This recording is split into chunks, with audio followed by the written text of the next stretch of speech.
Hello, everyone. Today we're going to talk about heaven and eternity um, and all those implications because God created time, space, and matter as a construct for us to exist in. Time is linear, and yet, um, when I look at the life of Jesus, one of the things I've noticed with him is he's always present. I'm pretty sure you understand what that means. Are you doodling right now while I'm talking to you, or are you actually listening to me? Do you look at a person when they talk to you about something that's important to them, or do you look away and play on your cell phone while they're talking? Jesus was always present. It gave him an immediacy that people connected with all the time because he was there now.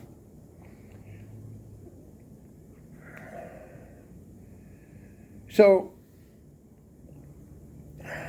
time is, in fact, a defining point between the past and the future, but we can't pinpoint it.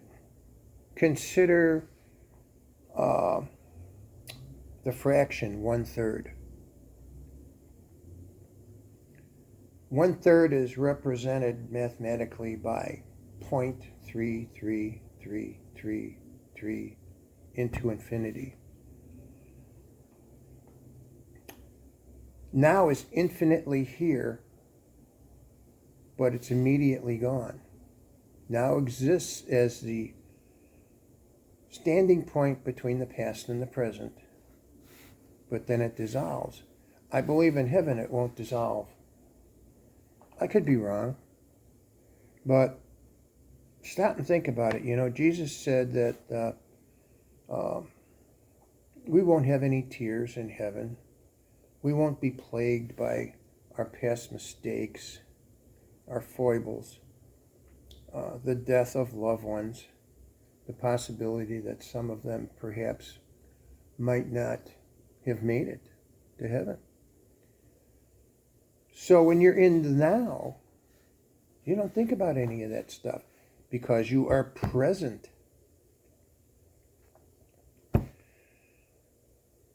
Second Corinthians 6:1 says, now is the time of God's favor. Now is the day of salvation. Why is that? Well, we don't know if we're going to be here in an hour, a day, a year. And the pleasantness of hanging out in the past or fantasizing about the future is wonderful. We think about all those beautiful things that we remember happened in our lives. And fantasizing about the future, well, that implies that we're going to be there, as in not dead. And whereas the past is limited to actual events that occurred, the future has limitless potential and possibilities. The mind boggles at how fantastic it could be. So,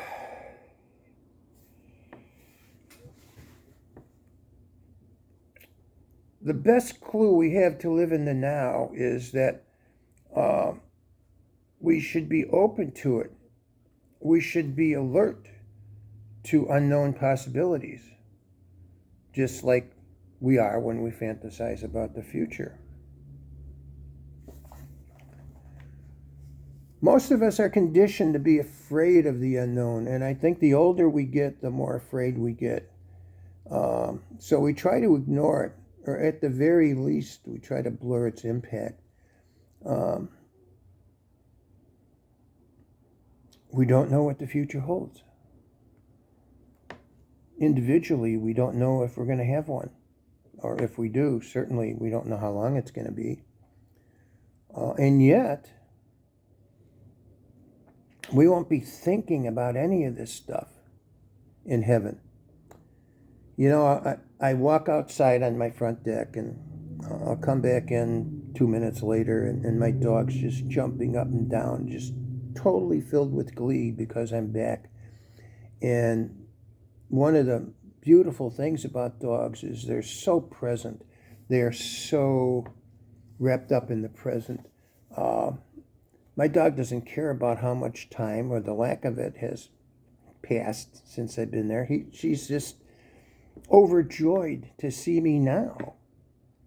And her joy is now. It's present now. And when we are in the now, we listen to each other. I don't think about the past or the future if I'm present. I absorb what you're saying to me. I look at you when you talk to me. I don't sit and look at my iPad or stare at my phone. That is not being present. That's basically saying the now is so mundane, so boring. I've got to augment it because it's not worthy of my attention. I need to add to it. That's what we've done with our electronic products, and those things weren't available in the past. You know, people used to talk to each other because they didn't have electronic devices. I suppose the first iteration of people not paying attention to each other was when they would hide behind a newspaper at the kitchen table when someone was trying to talk to you, and what you see is this. So, what do you think, honey? Yep. Uh-huh. Yeah.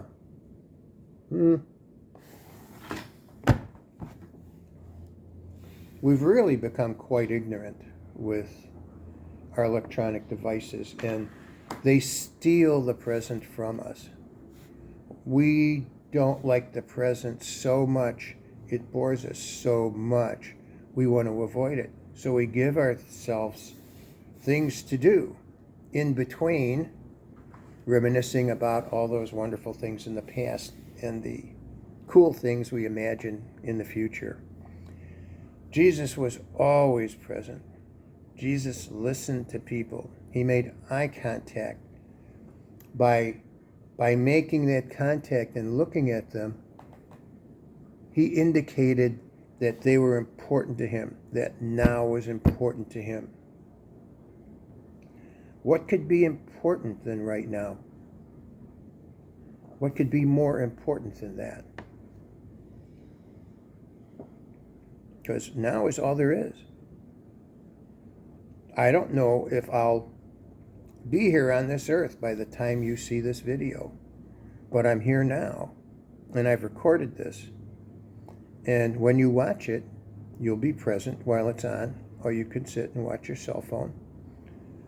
Maybe we need to take a cue from Jesus and find the beauty in now. Have a good day, church.